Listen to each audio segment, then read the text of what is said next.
whispered book reading of The Murder on the Links. This time we join Poirot in Chapter 7, The Mysterious Madame Daubreuil.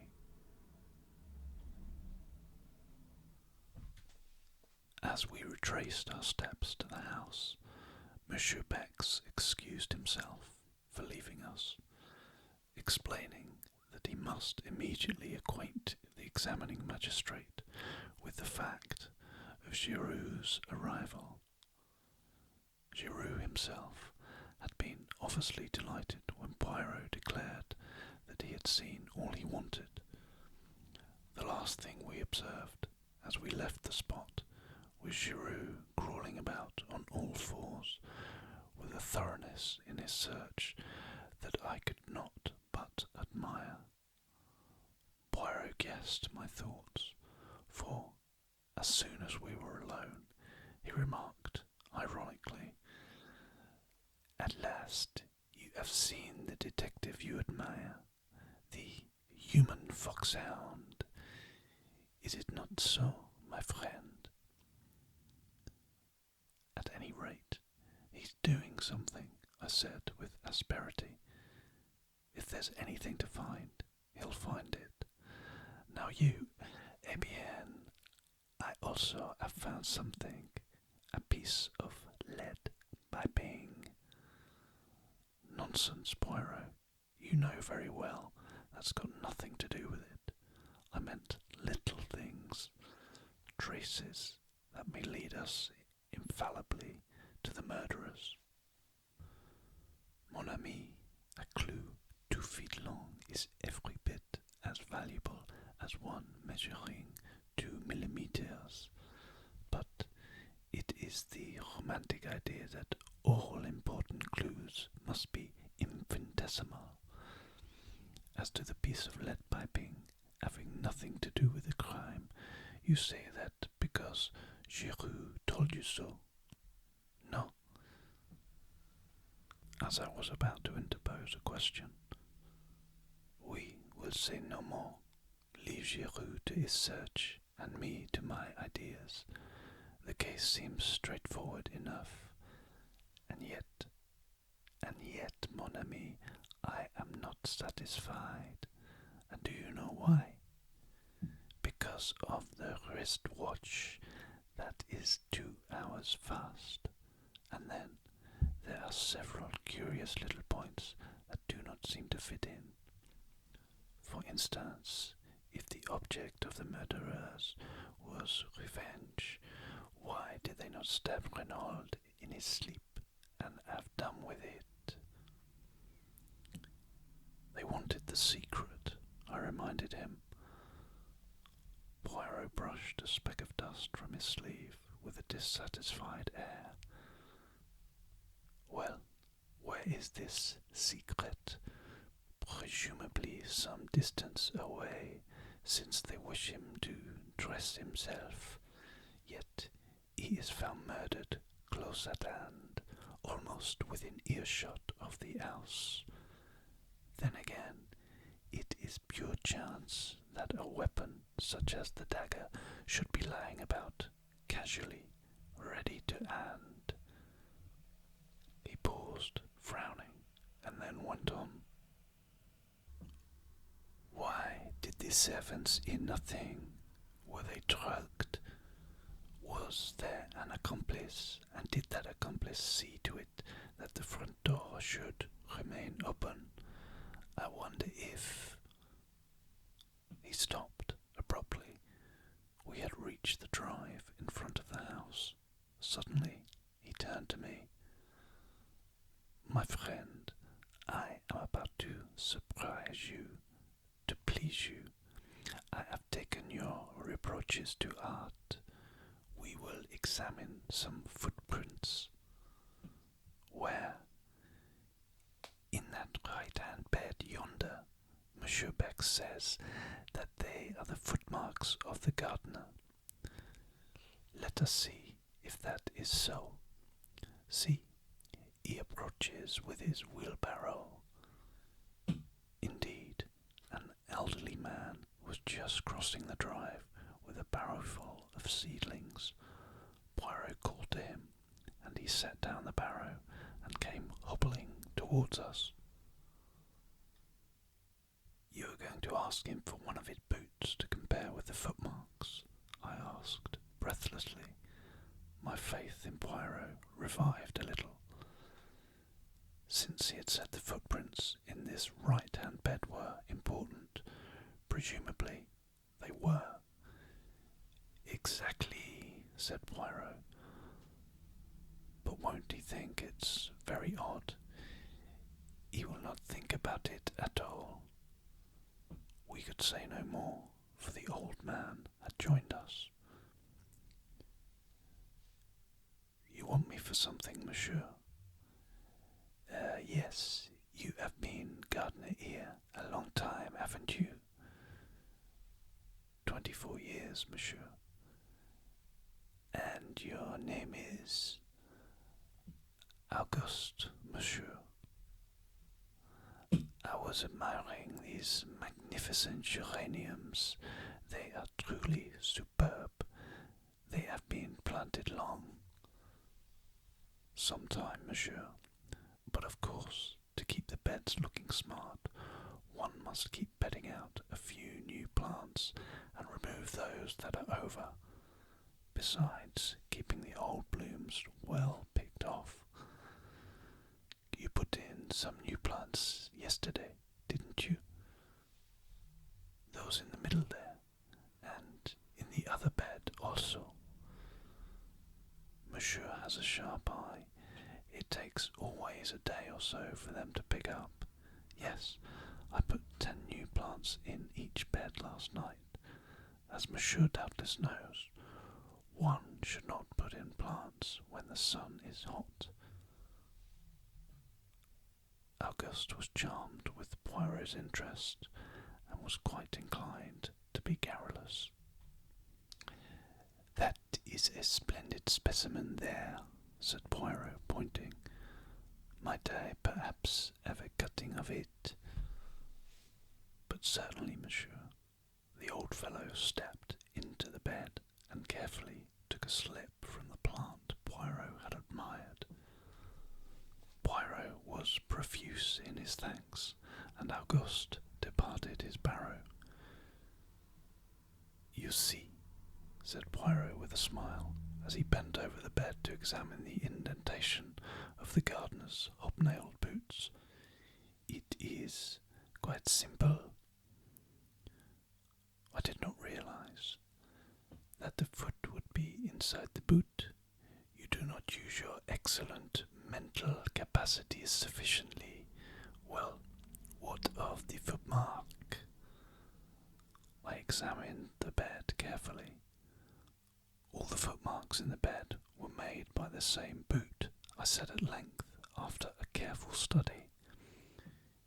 "You think so? Eh bien, I agree with you," said Poirot. He seemed quite uninterested, and as though he were thinking of something else. "At any rate," I remarked, "you will have one bee less in your bonnet now." "Mon Dieu, but what an idiom! What does it mean?" "What I meant was that now you will give up your interest in these footmarks."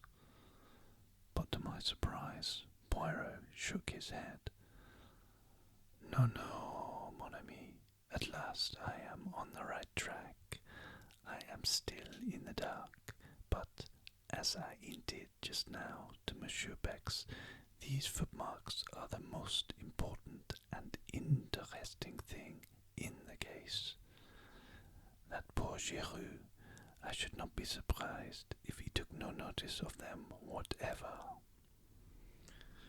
At that moment, the front door opened, and Monsieur Hortet and the commissary came down the steps. "Ah, Monsieur Poirot, we were coming to look for you," said the magistrate. "It is getting late, but I wish to pay a visit to Madame Daubreuil. Without doubt, she will be very much upset by Monsieur Renaud's death, and we may be fortunate enough to get a clue from her. The secret that he did not confide to his wife, it is possible that he may have told it to the woman whose love held him enslaved. We know where our Samsons are weak, don't we? I admired the picturesqueness of Monsieur Hortet's language. I suspected that the examining magistrate was by now thoroughly enjoying his part in the mysterious drama. "Is Monsieur Giroux not going to accompany us?" asked Poirot. "Monsieur Giroux has shown clearly that he prefers to conduct the case in his own way," said Monsieur Hortet dryly. One could see easily enough that Giroux's cavalier treatment of the examining magistrate had not prejudiced the latter in his favour. We said no more, but fell into line. Poirot walked with the examining magistrate and the commissary, and I followed a few paces behind. "There is no doubt that Francoise's story is substantially correct," he remarked to me in a confidential tone. "I have been telephoning headquarters. It seems that 3 times in the last 6 weeks, that is to say, since the arrival of Monsieur Renaud at Merlinville, Madame Daubreuil has paid a large sum in notes into her banking account. Altogether, the sum totals 200,000 francs. Dear me," I said, considering, "that must be something like £4,000. Precisely. Yes, there can be no doubt that he was absolutely infatuated, but it remains to be seen whether he confided his secret to her. The examining magistrate is hopeful, but I hardly share his views." During this conversation, we were walking down the lane towards the fork in the road where our car had halted earlier in the afternoon, and in another moment I realized that the Villa Marguerite, the home of the mysterious Madame Daubreuil, was the small house from which the beautiful girl had emerged. "She has lived here for many years," said the commissary, nodding his head towards the house. "Very quietly, very unobtrusively. She seems to have no friends or relations other than the acquaintances she has made in Merlinville. She never refers to the past, nor to her husband.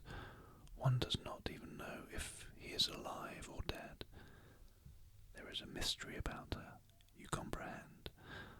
I nodded, my interest growing. "And the daughter," I ventured. "A truly beautiful young girl, modest, devout, all that she should be. One pities her, for, though she may know nothing of the past, a man who wants to ask her hand in marriage must necessarily inform himself, and then—" The commissary shrugged his shoulders cynically. "But it would not be her fault," I cried, with rising indignation. "No, but what will you?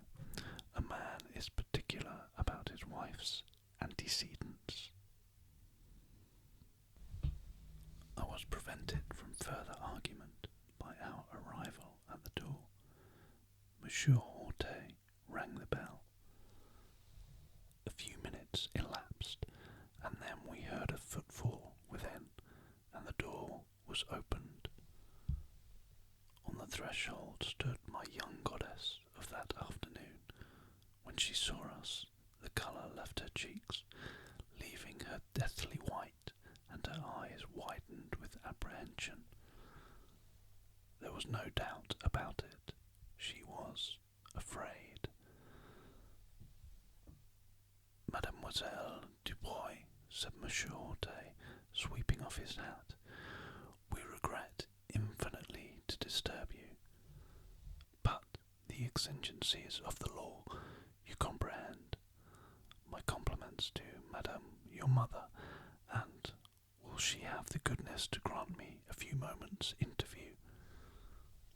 For a moment the girl stood motionless. Her left hand was pressed to her side, as though to still the sudden unconquerable agitation of her heart. But she mastered herself and said in a low voice,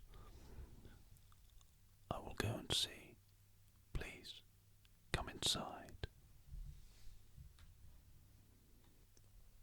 She entered a room on the left of the hall, and we heard the low murmur of her voice.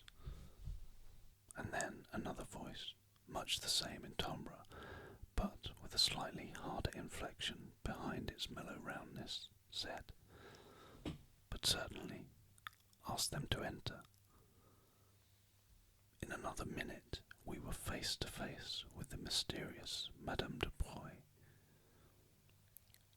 She was not nearly so tall as her daughter, and the rounded curves of her figure had all the grace of full maturity. Her hair, again, unlike her daughter's, was dark and parted in the middle in the Madonna style. Her eyes, half hidden by drooping lids, were blue. There was a dimple in the round chin, and the half-parted lips seemed always to hover on the verge of a mysterious smile. There was something almost exaggeratedly feminine about her, at once yielding and seductive. Though very well preserved, she was certainly no longer young, but her charm was of the quality which is independent of age. Standing there in her black dress, with a fresh white collar and cuffs, her hands clasped together, she looked subtly appealing and helpless. "You wished to see me, monsieur?" she asked. "Yes, madame." Monsieur Hortet cleared his throat. "I am investigating the death of Monsieur Renaud. You have heard of it, no doubt." She bowed her head without speaking. Her expression did not change. "We came to ask you whether you can throw any light upon the circumstances surrounding it." The surprise of her tone was excellent. "Yes, madame, it would, perhaps, be better if we could speak to you alone." He looked meaningly in the direction of the girl. Madame Daubreuil turned to her. "Murder, dear." But the girl shook her head. "No, maman, I will not go. I am not a child. I am 22. I shall not go." Madame Daubreuil turned back to the examining magistrate. "You see, monsieur, I should prefer not to speak before Mademoiselle Daubreuil. As my daughter says, she is not a child." For a moment the magistrate hesitated, baffled. "Very well, madame," he said at last. "Have it your own way. We have reason to believe that you were in the habit of visiting the dead man at his villa in the evenings. Is that so?"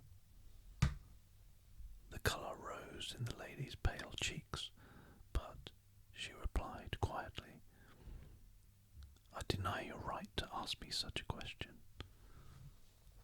"Madame, we are investigating a murder." "Well, what of it? I had nothing to do with the murder." "Madame, we do not say that for a moment. But you knew the dead man well. Did he ever confide in you as to any danger that threatened him?"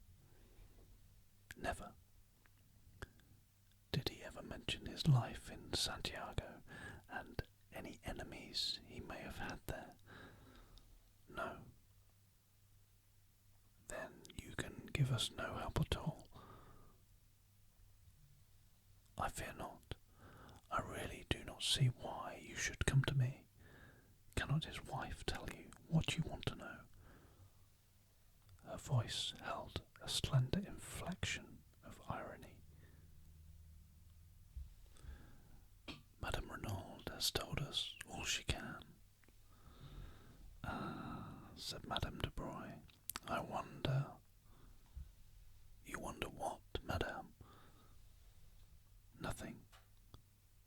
The examining magistrate looked at her. He was aware that he was fighting a duel, and that he had no mean antagonist. You persist in your statement that Monsieur Renaud confided nothing in you. Why should you think it likely that he should confide in me? Because, madame, said Monsieur Hortet, with calculated brutality, a man tells his mistress what he does not always tell his wife. Ah, she sprang forward, her eyes flashed fire. Monsieur, you insult me, and before my daughter I can tell you nothing. Have the goodness to leave my house. The honours undoubtedly rested with the lady. We left the Villa Marguerite like a shamefaced pack of schoolboys. The magistrate muttered angry ejaculations to himself. Poirot seemed lost in thought. Suddenly he came out of his reverie with a start, and inquired of Monsieur Hortet if there was a good hotel near at hand. There is a small place, the Hotel de Bain, on this side of town, a few hundred yards down the road. It will be handy for your investigations. We shall see you in the morning then, I presume. Yes, thank you, Monsieur Hortet. With mutual civilities we parted company, Poirot and I going towards Merlinville, and the others returning to the Villa Genevieve. The French police system is very marvellous, said Poirot, looking after them. The information they possess about everyone's life, down to the most commonplace detail, is extraordinary. Though he has only been here a little over 6 weeks, they are perfectly well acquainted with Monsieur Renaud's tastes and pursuits, and at a moment's notice they can produce information as to Madame Daubreuil's banking account and the sums that have been lately paid in. Undoubtedly the dossier is a great institution, but what is that? He turned sharply. A figure was running hatless down the road after us. It was Marthe Daubreuil. I beg your pardon, she cried breathlessly as she reached us. I should not do this, I know. You must not tell my mother, but it is true what the people say, that Monsieur Renaud called in a detective before he died, and that you are he. Yes, mademoiselle, said Poirot gently. It is true, but how did you learn it?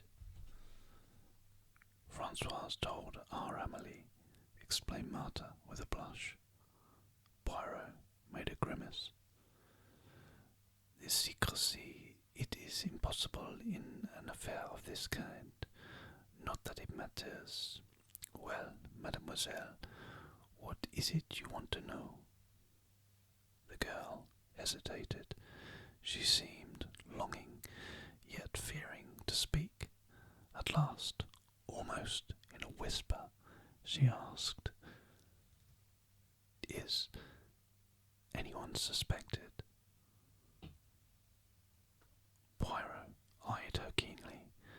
Then he replied evasively, "Suspicion is in the air at present, mademoiselle." "Yes, I know, but anyone in particular?" "Why do you want to know?" The girl seemed frightened by the question. All at once, Poirot's words about her earlier in the day recurred to me. The girl with the anxious eyes. "Monsieur Renaud was always very kind to me," she replied at last.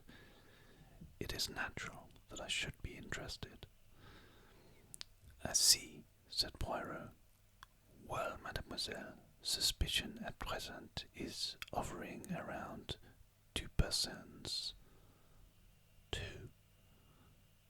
I could have sworn there was a note of surprise and relief in her voice. "Their names are unknown, but they are presumed to be Chileans from Santiago. And now, mademoiselle, you see what comes of being young and beautiful. I have betrayed professional secrets for you." The girl laughed merrily, and then, rather shyly, she thanked him. "I must run back now. Maman will miss me." And she turned and ran back up the road, looking like a modern Atalanta. I stared after her. "Mon ami," said Poirot in his gentle, ironical voice, "is it that we are to remain planted here all night just because you have seen a beautiful young woman and your head is in a whirl?" I laughed and apologized, but she is beautiful, Poirot, and one might be excused for being bowled over by her. Poirot groaned. "Mon Dieu, but is it that you have the susceptible heart?" "Poirot," I said, "do you remember after the Styles case when you were in love with two charming women at once, and neither of them were for you?" "Yes, I remember. You consoled me by saying that perhaps some day we should hunt together again, and that then, eh bien, well, we are hunting together again, and..."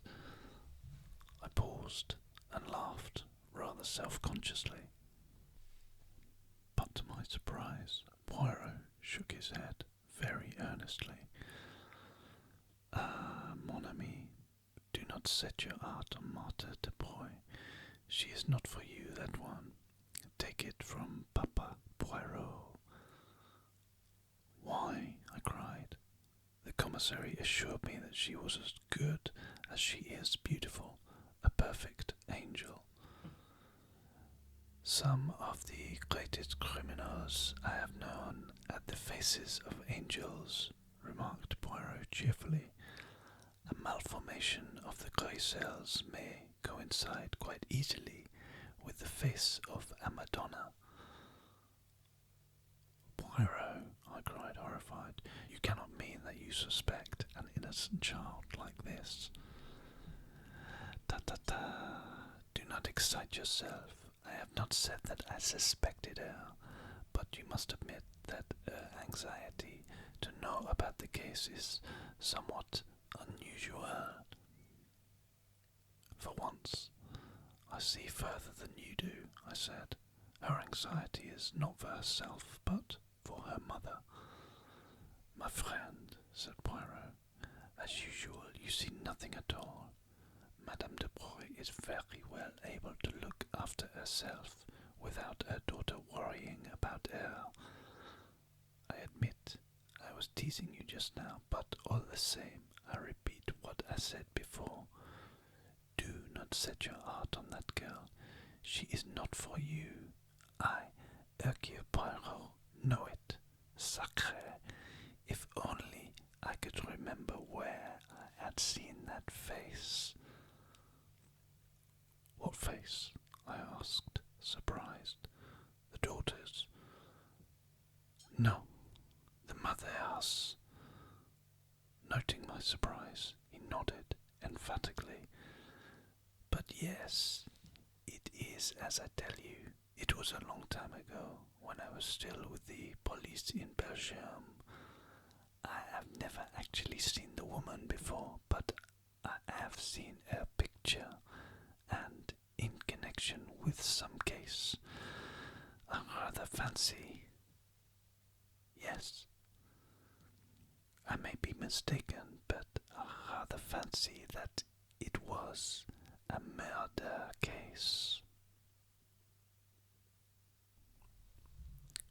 So, that concludes Chapter 7 of The Murder on the Links. I do hope you've enjoyed listening to this reading. Please join me back here soon for Part 8. But in the meantime, do stay relaxed.